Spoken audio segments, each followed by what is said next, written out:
तरफ से आप सभी को स्वतंत्रता दिवस की ढेरों सारी शुभकामनाएं। नमस्कार, मैं हूँ वैशाली शेट्टी। मैं पायल शुक्ला। आइए नजर डालते हैं देश और दुनिया की तमाम बड़ी खबरों पर।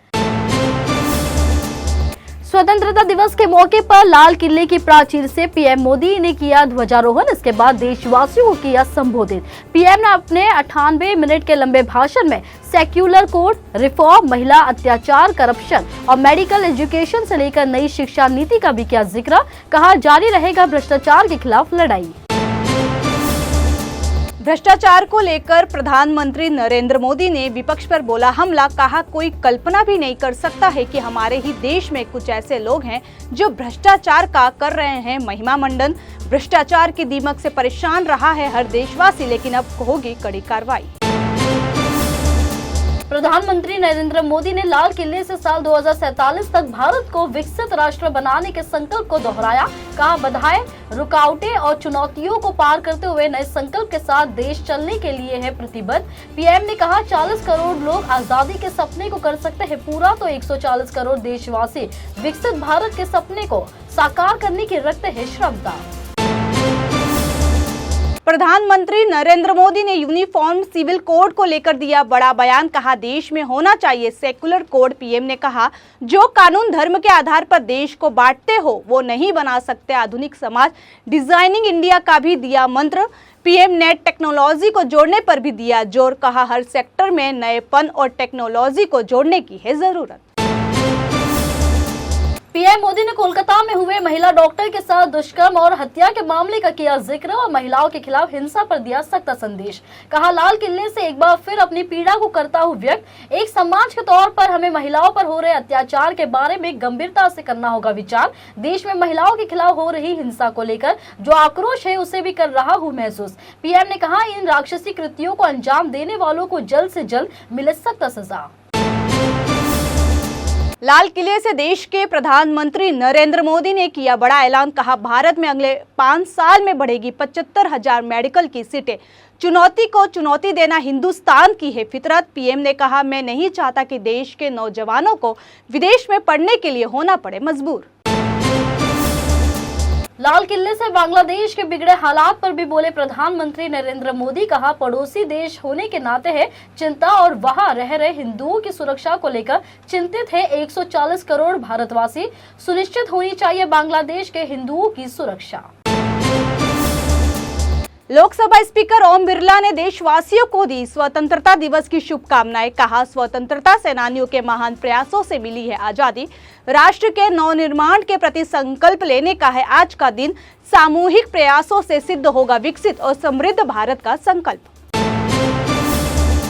लाल किले में आयोजित स्वतंत्रता दिवस समारोह में शामिल हुए कांग्रेस नेता और लोकसभा के नेता प्रतिपक्ष राहुल गांधी। 10 साल बाद स्वतंत्रता दिवस समारोह में शामिल हुआ है नेता प्रतिपक्ष। दरअसल 2014 और 2019 के लोकसभा चुनाव में विपक्ष के पास जरूरी आंकड़ा न होने के चलते खाली पड़ा था नेता प्रतिपक्ष का पद। महाराष्ट्र के मुख्यमंत्री एकनाथ शिंदे ने देश के सभी नागरिकों को दी स्वतंत्रता दिवस की शुभकामनाएं। सीएम आवास वर्षा बंगले पर किया ध्वजारोहण। कहा, हर घर तिरंगा अभियान में करोड़ों भारतीयों का शामिल होना है गर्व की बात। महाराष्ट्र के डिप्टी सीएम देवेंद्र फडणवीस ने देशवासियों को दी स्वतंत्रता दिवस की शुभकामनाएं। कहा, राखी से पहले और स्वतंत्रता दिवस के मौके पर महाराष्ट्र की बहनों के लिए जारी किया गया है फंड। दरअसल देवेंद्र फडणवीस ने बताया कि लाडली बहन योजना के लिए फंड वितरण का कार्य हो गया है शुरू। कोलकाता में लेडी डॉक्टर से हुई दुष्कर्म की वारदात के बाद नहीं थम रहा है डॉक्टरों का गुस्सा। आधी रात को आरजीकर मेडिकल अस्पताल में जमकर की गई तोड़फोड़। प्रदर्शनकारियों ने पूरी अस्पताल को किया तहस नहस। मामले में 9 लोगों को किया गया गिरफ्तार। देश में नहीं थम रहा है रेल हादसों का सिलसिला। 2 हिस्सों में बटी अहमदाबाद से मुंबई आ रही डबल डेकर एक्सप्रेस। हादसे के बाद यात्रियों में मचा हड़कंप। घटना में किसी के हताहत होने की खबर नहीं। दरअसल कपलर टूटने की वजह से अलग हो गए ट्रेन के कोच नंबर 7 और 8। महिलाओं की सुरक्षा और साइबर अपराध को रोकने के लिए नवी मुंबई पुलिस ने उठाया बड़ा कदम। पुलिस कमिश्नर मिलिंद भरांबे की मौजूदगी में शुरू किया अपना व्हाट्सएप चैनल, जिसके जरिए अपराध पीड़ितों की मदद होगी संभव। हेल्पलाइन नंबर भी किया गया है जारी। महाराष्ट्र की जालना जिले से आया हैरान कर देने वाला मामला। बैंक ऑफ महाराष्ट्र के मैनेजर को शेतकरी संगठन के युवा जिला अध्यक्ष मयूर बोर्डे ने जड़ दिया थप्पड़। घटना का वीडियो सोशल मीडिया पर हुआ वायरल। बैंक मैनेजर की शिकायत पर पुलिस ने शेतकरी संगठन की युवा जिला अध्यक्ष को किया गिरफ्तार। प्रधानमंत्री नरेंद्र मोदी ने कहा कि देश की प्रगति के लिए वन नेशन वन इलेक्शन है जरूरी और इसके लिए सभी को आना होगा आगे। पीएम मोदी के आह्वान पर शिवसेना यूबीटी सांसद संजय राउत का पलटवार। कहा, पीएम मोदी है अल्पमत के प्रधानमंत्री और गवा दिया है अपना बहुमत। उन्हें ऐसे मुद्दों पर बोलने की नहीं है जरूरत। स्वतंत्रता दिवस के मौके पर महाराष्ट्र में 3 लोगों ने अपनी जान देने का किया प्रयास। छत्रपति संभाजी नगर में मजदूर ने की पेट्रोल छिड़क कर आग लगाने की कोशिश। वहीं कोल्हापुर में सरपंच और अन्य अधिकारियों के भ्रष्टाचार से परेशान होकर युवक ने जान देने का किया प्रयास। महाराष्ट्र के डिप्टी सीएम देवेंद्र फडणवीस और अजित पवार ने लाडली बहन योजना को लेकर किया बड़ा ऐलान। फडणवीस ने कहा 17 अगस्त तक 1 करोड़ लाडली बहनों के खाते में जमा हो जाएंगे पैसे। अजित पवार ने कहा अब तक 35 लाख महिलाओं के खाते में जमा हो चुके हैं पैसे। महाराष्ट्र में बड़े पैमाने पर हो रही मुख्यमंत्री लाडली बहन योजना के अंतर्गत अप्लाई करने वाली महिलाओं के साथ ठगी। फर्जी के जरिए साइबर अपराधी बना रहे हैं महिलाओं को शिकार। दरअसल फर्जी लिंक के सहारे कई महिलाओं के बैंक खातों को खाली करने के मामले आए सामने।